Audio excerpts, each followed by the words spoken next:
Court grants TINUBU access to inspect election materials.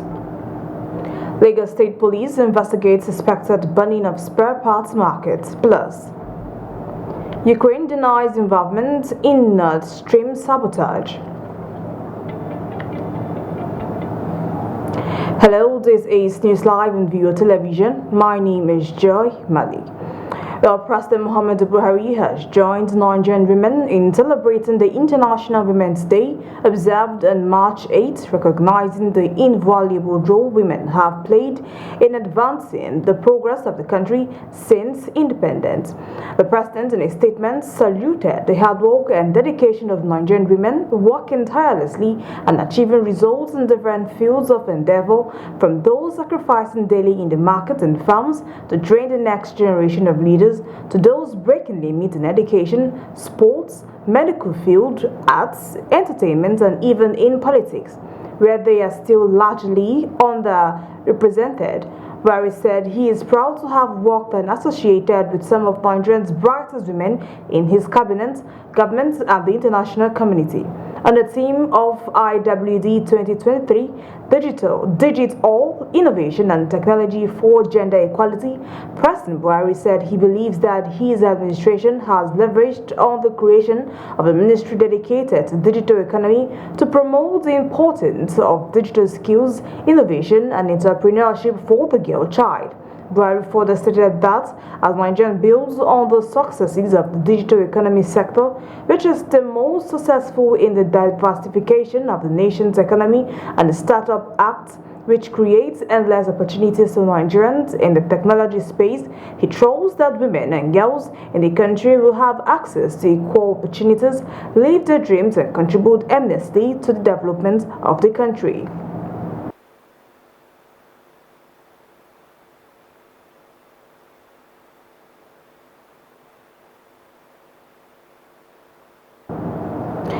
The Nigerian government has urged Nigerian youth to shun violence while embracing dialogue and the resolution of differences so as to promote peace and national unity for the growth and development of the country.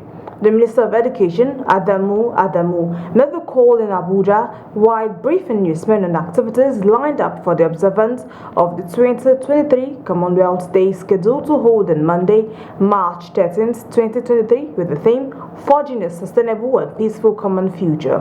According to a statement, Adamu said Nigeria would always continue to maximize the dividends of being part of the supportive community of 56 member nations across Africa, Asia, America, Caribbean, Europe, and the Pacific.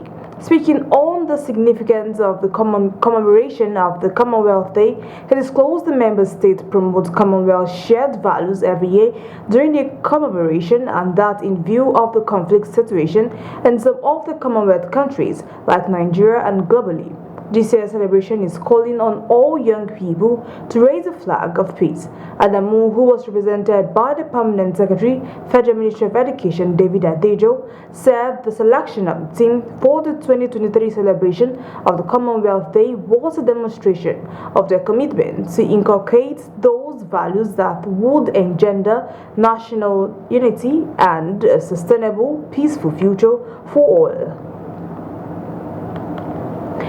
The Court of Appeal in Abuja on Wednesday ordered the Independent National Electoral to allow Nigeria's President-elect Bola TINUBU to inspect electoral materials used for the conduct of the presidential election. INEC conducted the presidential and National Assembly elections on 25th February. TINUBU had filed an ex parte application on Tuesday, urging the court to allow him have access to the bimodal voters accreditation system machines which were used in the conduct of the polls. He intends to inspect the bimodal voters accreditation system machines and election results, amongst others, in preparation for the defense at the presidential election petition court, should Atiku and Obi file a formal petition to challenge his victory. During the hearing of the application, the president-elect's lawyer, Akintola Makinde, pressed the appellate's call to grant him leave to inspect, scan, and make photocopies of some of the electoral materials to enable him prepare his defense against Atiku and Obi's challenge at the tribunal. Well, Atiku Abubakar, the presidential candidate of the People's Democratic Party, has put together a legal team of 19 senior advocates of Nigeria to challenge the outcome of the February 25th election. Now, Atiku briefed them at his campaign headquarters in Abuja, asking them to establish a claim of illegality in the election and reclaim the mandate of the Nigerian people. The team is headed by seasoned litigation and commercial lawyer J.K. Gadzama. He further declared that it is crucial for them to go through this process, not just for himself and PDP, but also to reinforce constitutional democracy and safeguard it for future generations.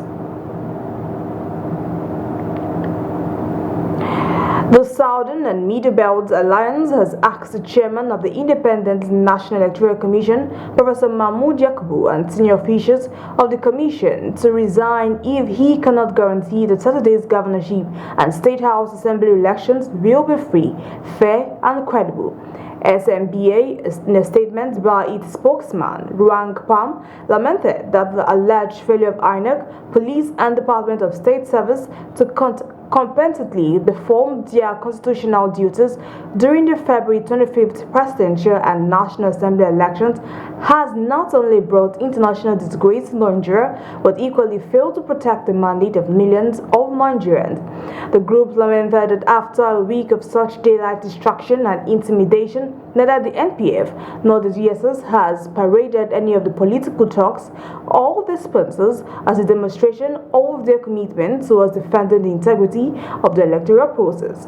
In a separate report, a coalition of 18 civil society organizations held a demonstration on Tuesday at the national headquarters of the Independent National Electoral Commission over the controversial manner in which it handled the presidential and National Assembly elections.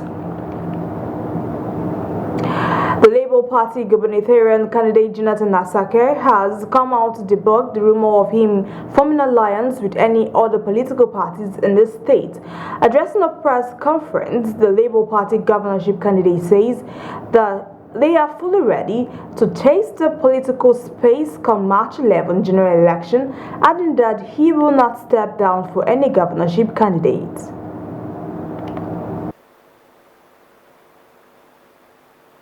Verify this here, that it is not true.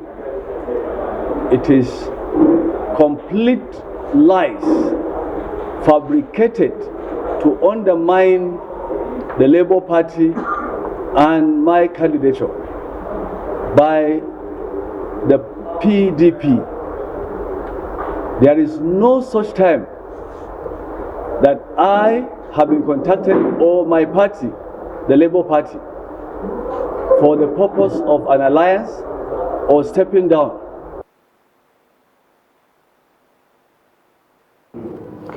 While urging residents to come out in their numbers on the 11th of March and vote credible leaders in the party, the gubernatorial candidate also warned the People's Democratic Party and the state to shun the constant exhibition of character assassination and propaganda against the Labour Party, reiterating the fact that politics should not be a do-or-die affair. The PDP, particularly the PDP leadership, has continued on a journey of endless campaign of calumny after another, a campaign of blackmail after another, a campaign of propaganda after another, and character assassination. In fact, in some instances, they have made statements that, could attract litigation. But for the purpose of peace, we have overlooked this. The Labour Party, amongst its manifesto, believes that the candidacy of Asake is going to foster unity, peace, harmony, and sincerity of purpose to Kaduna State for the collective interest of the citizens.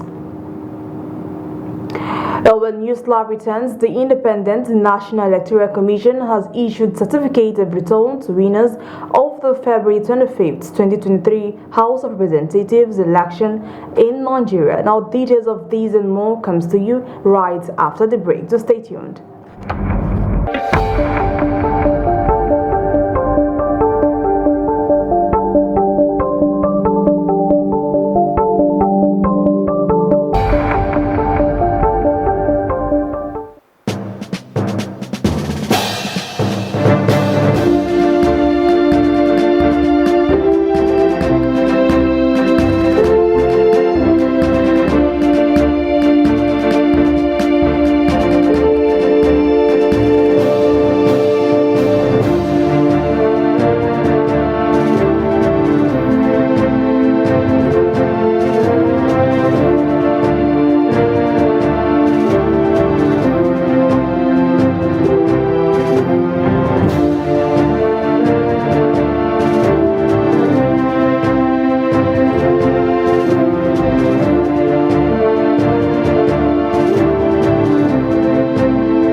Inagwaje kama ya neno wa mono Okungbali boy katienti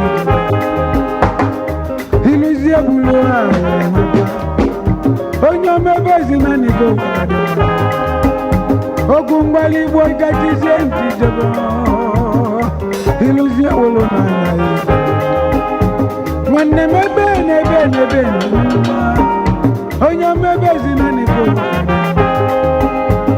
Ogazi amaka wajina gomo Ogazi amaka wajina Osilio nyama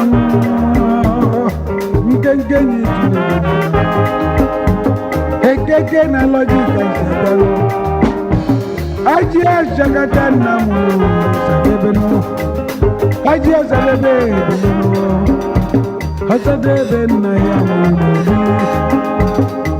Obi amuze no sinimo sadebe mo Namo na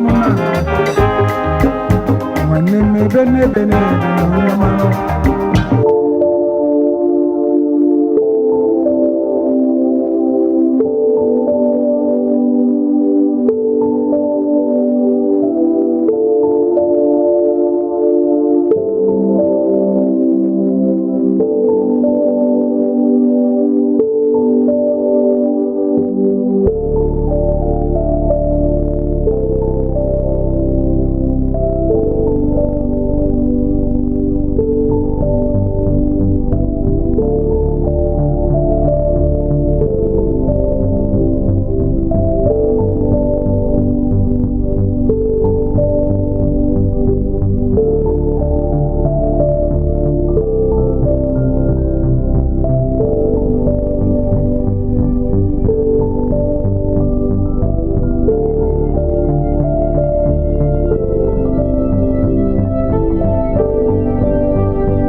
In this 21st century, where all the information we need is now in the palm of our hands.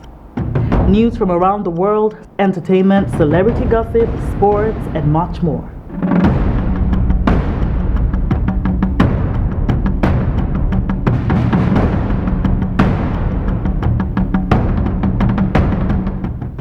The only thing that you need is the right source.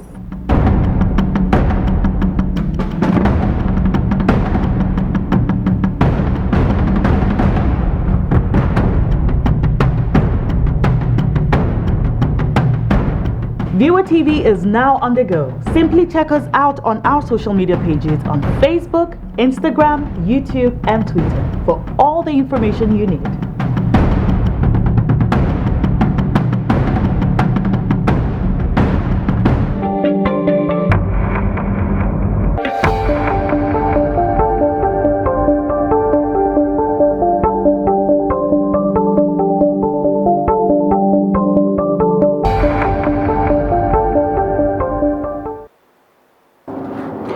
Welcome back. If it is joining us, this is News Live and Viewer Television. Now let's take a recap of our top stories. Court grants TINUBU access to inspect election materials. Lagos State Police investigates suspected burning of spare parts markets. Ukraine denies involvement in Nord Stream sabotage. Well, the PDP governorship candidate in Plateau, Caleb, assures of his commitment to bring about the needed developments in the state. Now, Caleb, in an interactive session with the media at the PDP party office in Jos, says his interest is to represent the yearning of Plateau people, irrespective of religious or ethnic background. Our correspondent, Nasiru Seidu, tells us more. This is a session of interaction by the PDP governorship candidate Caleb Mutfan and the journalists. The session is to address Plateau people toward the Saturday March governorship and House of Assembly elections. The outcome of the last Saturday's presidential elections fell far below the expectations of the majority of our voters and the general public, leading to widespread discouragement and despondency. However, those who voted on the Plateau spoke loudly that the PDP is the party of choice on the Plateau by electing 5 out of 8 members of the House of Representatives and 2 out of 3 senators, while establishing clearly the local advantage of the PDP in the state is highly commendable. We must focus on this glimmer of hope rather than allow the spirit of gloom which has descended over our state to prevail. The PDP governorship candidate says he has what it takes to meet the needed yearning of the people. He also used the interactive session to address some allegations going around against him. That I made a statement allegedly that I was going to chase people, non-indigents, out of Jos North. I believe that Plateau belongs to all and that the Constitution of Nigeria, which guarantees everybody the right of where to live, must be respected. I therefore want to assure my Muslim brothers particularly that they have nothing to be afraid of about me, because I believe in fairness, I believe in equity, I believe in justice. I will not do anything to unjustly discriminate against anyone on account of faith or ethnic nationality. Another lie fabricated out of their factory is the allegation that I, as chairman of Mangu local government, allegedly failed to pay salaries of workers for 10 months. Our dear failed governor even claimed to have documents to prove this allegation. I repeat my challenge to him to release the documents or be prepared to meet me in court.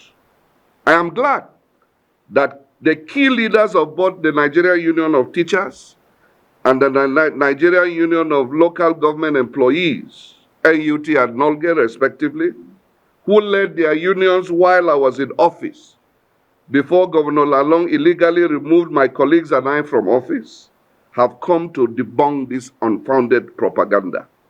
Is this allegation that I intend to come and remove workers that have been employed? And these are very unimaginative lies, because I don't know. I believe that we need to even employ more people. I believe we need to enhance the capacity of the civil service and ensure that Plateau State civil service is repositioned to be one of the best in the country. Caleb Mutfan used the medium to appeal to Plateau people to come out on Saturday and vote in a peaceful manner. March 11th is our date with history.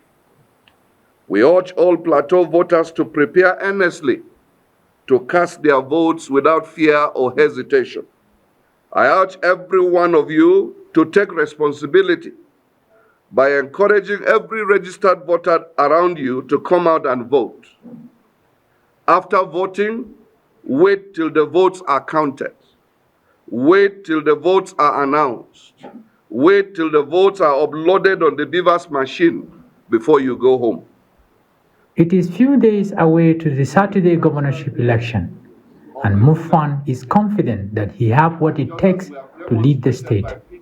Nasser Saidu, Viva TV News, Jos.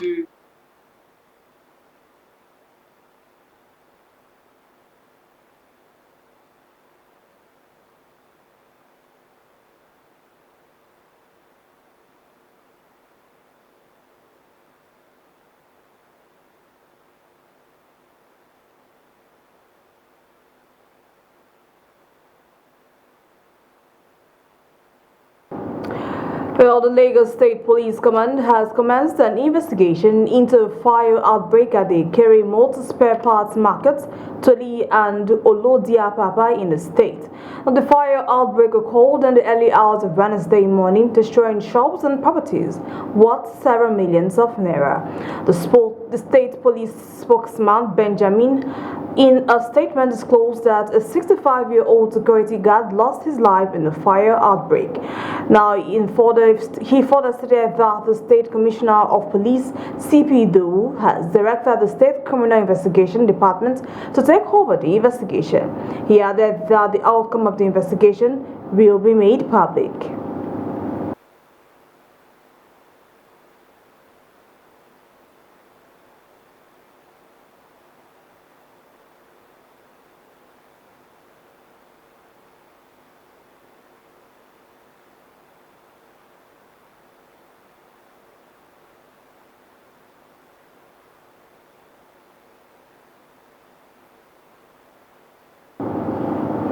The Independent National Electoral Commission on Wednesday issued certificate of return to winners of the February 25th, 2023 House of Representatives election in Nigeria. Now, the INEC chairman Mahmoud Yakubu presented the certificate to the members-elect at the National Coalition Center in Abuja. Yakubu had on Saturday said winners were declared for 423 legislative seats, indicating that supplementary elections would be conducted in 46 other constituencies. He said in the House of Representatives, 325 out of 36 seats have been won by 8 political parties. The Kano State Governor Abdullahi Ganduje has pardoned and released 12 inmates on death row and also commuted the death sentence of 6 inmates to life imprisonment. The Public Relations Officer, Nigerian Correctional Service, Kano Command, Musbahu K. Nasarawa, confirmed the development in his statement. The statement said Ganduje equally pardoned 4 female inmates with long-term sentence based on their good behavior and as recommended by the correctional authority. According to the statement, some of the pardoned inmates have spent 25 years awaiting execution. The Controller of Corrections in the state, Suleiman Inuwa, thanked Ganduje for decongesting the custodian center and called on the released inmates to be good ambassadors of the Nigerian Correctional Service in society and stay away from any acts that can lead them back to crime.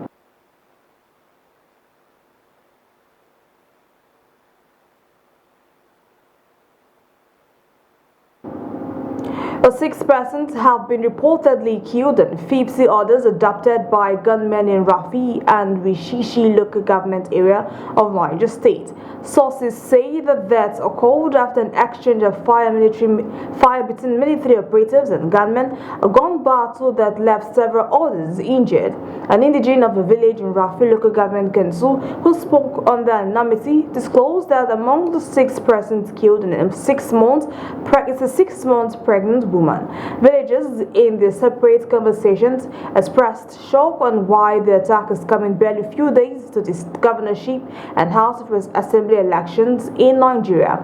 Meanwhile, confirming the latest incident, Niger State Commissioner for Internal Security and Humanitarian Affairs, Emmanuel Umar, said they are yet to ascertain the real number of casualties, noting that the government is not resting on its oars to rid the state of all forms of criminality.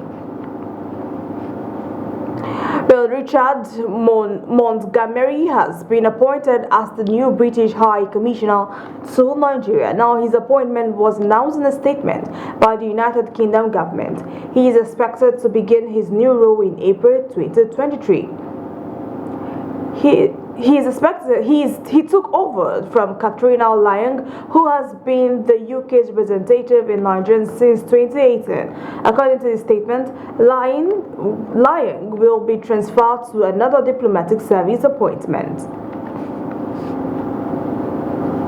You're still watching NEWSLIVE and Viewer Television. Business international news comes to you right after the break, so stay tuned.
Good morning, gentlemen. How are you? I'm at the Envoy Hotel, Diplomatic Drive 305, here for a business weekend. It's been an amazing stay. Conference hall and business facilities here are stylish and innovative. The Envoy Hotel is luxury, esoteric, opulence, for ultimate comfort.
Discerning travelers, we are more than just a place to stay. We are an icon of comfort, style, and thoughtful luxury. We are Envoy Hotel.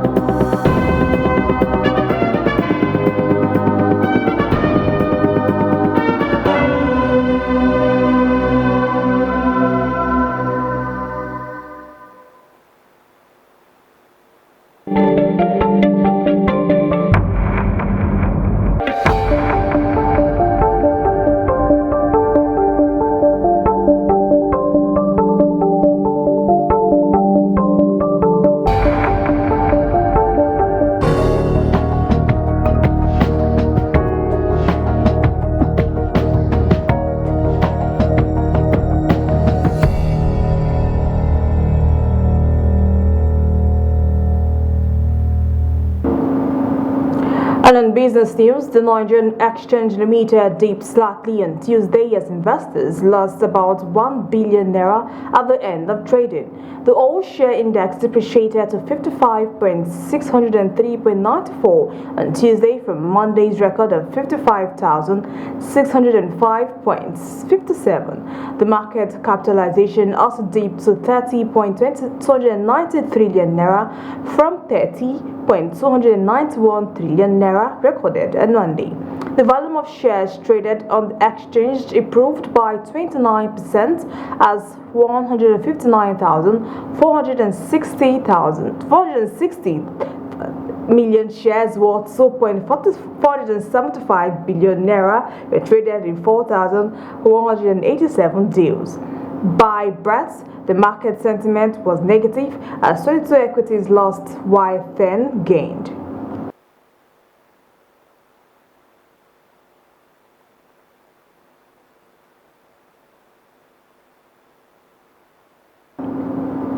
Now, despite challenges in the economy, the Nigerian banking system has remained sound and resilient, according to the Central Bank of Nigeria. Now, the CBN disclosed this in a statement by a member of the Monetary Policy Committee, Kingsley Obiora.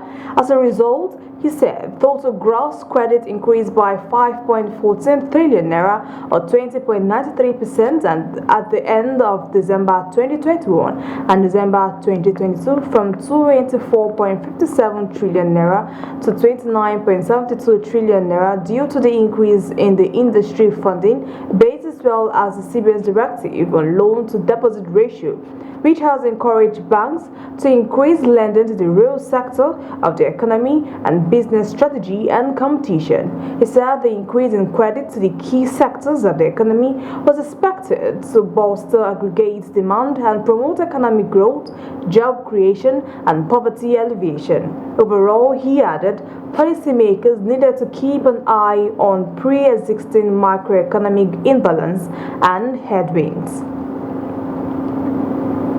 And in the aviation sector, local airlines under the aegis of the Airline Operators of Nigeria have disclosed that aviation fuel, popularly known as jet A1, has become scarce, a situation, according to them, may lead to flight delays.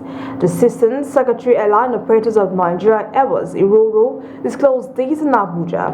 Also, the spokesperson for Ibom Air, Annie, said aviation fuel prices of Tuesday was 800 naira per litre in Lagos, 840 naira per litre in Uyo, 840 naira per litre in Abuja, and 840 naira per litre in Port Harcourt. An applicable source within the domestic airlines said the price had been fluctuating, describing the market as deregulated one where price changes.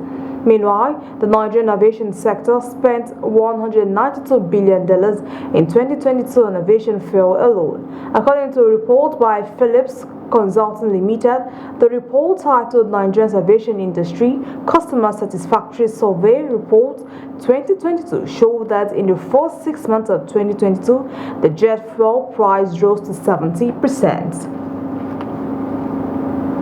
Well, MTN Nigeria has raised 125 billion naira through insurance of commercial papers to boost its short-term working capital and funding requirements. Well, in a notice to the Nigerian Exchange Limited, the company said that it had completed the Series 4 and 5 commercial paper insurance under its 250 billion naira commercial paper insurance program. The notice signed by Company Secretary UFO revealed that MTN Nigeria sought to raise 100 billion naira and the transaction was 225% subscribed with 125 billion naira raised. The commercial papers included a 188-day CP at a yield of 11.00% and 267 per day commercial paper at a yield of 12.50%. The CP issuance was completed on March 1st, 2023.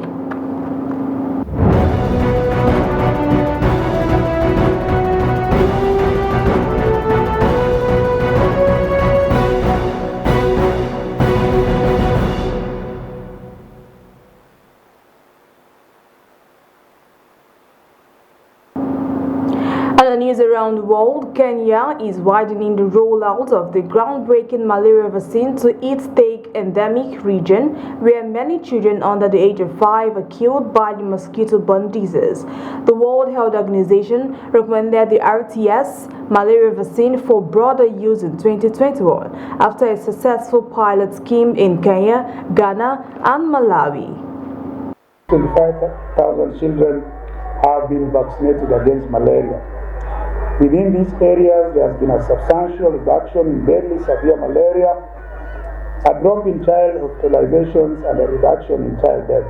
It's a real issue, and you can see, especially from the numbers in the outpatients, the number of children being admitted as a result of the complications of malaria, whether it's anemia, whether they need blood transfusion, whether it's coma. So I think it's a really good additional tool. The United States risked a confrontation with Beijing, saying Washington was not seeking a conflict and saw no change in U.S.-Chinese relations.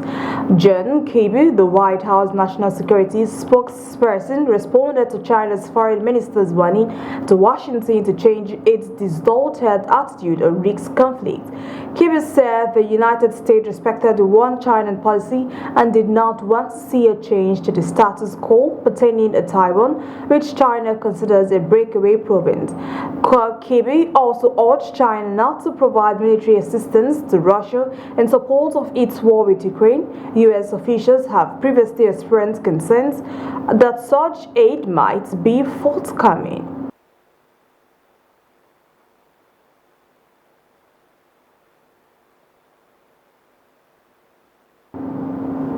While Ukraine has denied any involvement in the sabotage of the Nord Stream pipelines following a media report citing new intelligence that a pro-Ukraine group may have been behind last day's attack targeting Russia's gas deliveries to Europe. The dismissal by a senior Ukrainian official came in response to reports by the New York Times, which cited new intelligence that had been reviewed by United States officials. The New York Times said the new intelligence revealed by U.S. officials suggested a group loyal to Ukraine but acting independently of the government in Kyiv were involved in the operation. Mystery has surrounded who might be responsible for the brazen sabotage last September, which damaged two pipes transporting Russian gas into the European Union and targeted a crucial source of revenue from Moscow. Both pipelines were closed at the time of the attack, which came months after Russia's invasion of Ukraine. Meanwhile, German Defense Minister Boris has warned of drawing conclusions too hastily. Following the report, he added that the chance of a false flag operation was within the realm of possibilities.